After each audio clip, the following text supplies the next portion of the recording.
is going on, guys? I am the John Gasm, and I'm coming at you today with another conspiracy theory. I'm bringing you guys a very special theory today, one about Foster's home for imaginary friends. I want to dive right into it, but right before I do, I want to preface this with the same warning that I gave before my last Foster's Home theory. I have hardly ever watched Foster's Home. I don't know if I've ever actually seen an entire episode, therefore I don't really know the characters or the basic plot very well. So what I am sharing with you guys today is in no way my own work. I will link to the original work in the description down below. So if you do have a huge problem with the theory, maybe don't go into the comment section and be really insulting towards me about it. Just follow that link and insult the real author. Or you can be a mature adult and don't insult anybody. But I know that's a lot to ask. Alright, you guys, now diving right in. According to this theory, Madame Foster is a psychic anchor for Foster's home and for the imaginary friends to keep living, and Mac is her true successor. Now let's start with the basics. In terms of physicality, the audience never really had it explained to them throughout the entire series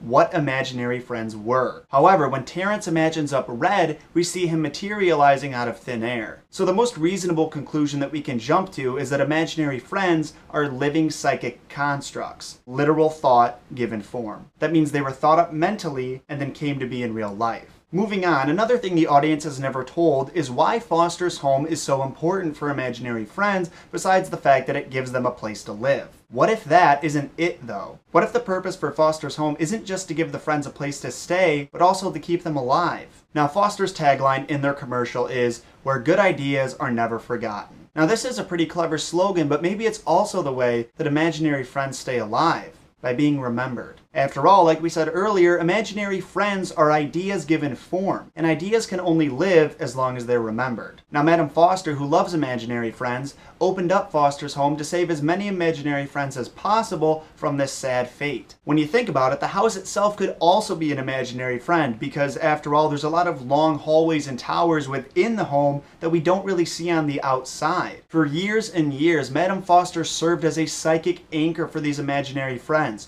She would meet them and she would remember them so they wouldn't die. However, Madame Foster is human and ages and will eventually die herself, so she needs an heir. Now Frankie, her granddaughter, is the most obvious candidate, but although she loves working at the home, it's really not her true passion. Now like any loving grandmother, Madame Foster loves her granddaughter, and she wants her to do what she loves. But that being said, she also can't forsake the hundreds of lives in her care. Most likely what Madame Foster is doing with Frankie is using her as a substitute for some of the newer friends to make sure that everybody is remembered and therefore everybody lives. After all, she's pretty old and she's not going to be able to remember everybody that she meets. Then along comes Mac. When she first meets Mac and Blue, Madame Foster comments on how pure Mac's imagination must be because of Blue's simplistic but elegant design. It's the purity of his mind that makes Madame Foster think that maybe Mac has what it takes to be her rightful heir and take over the home after she's gone. Him doing so would secure the lives of the hundreds and hundreds of imaginary friends living in Foster's,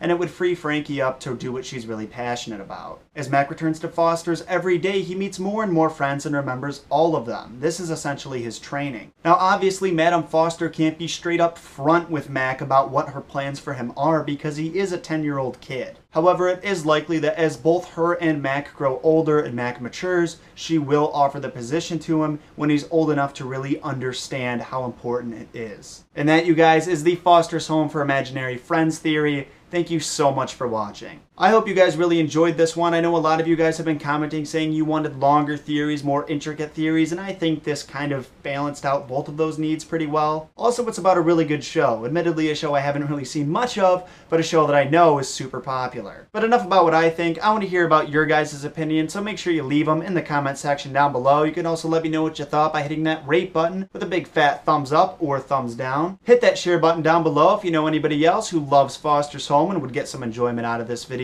And hit that subscribe button if you want to be notified every time I upload another conspiracy theory or episode of Secrets of Cinema. Also, I got the links to my social media accounts in the description down below. That's Facebook, Instagram, Twitter. Go give those a like or follow if you're feeling like being a super fan. However, you guys, whether you do all 1100 of those favors or none of them at all, just know that I appreciate you watching this video and hanging out with me regardless. Thank you so much for stopping by, and stay fresh.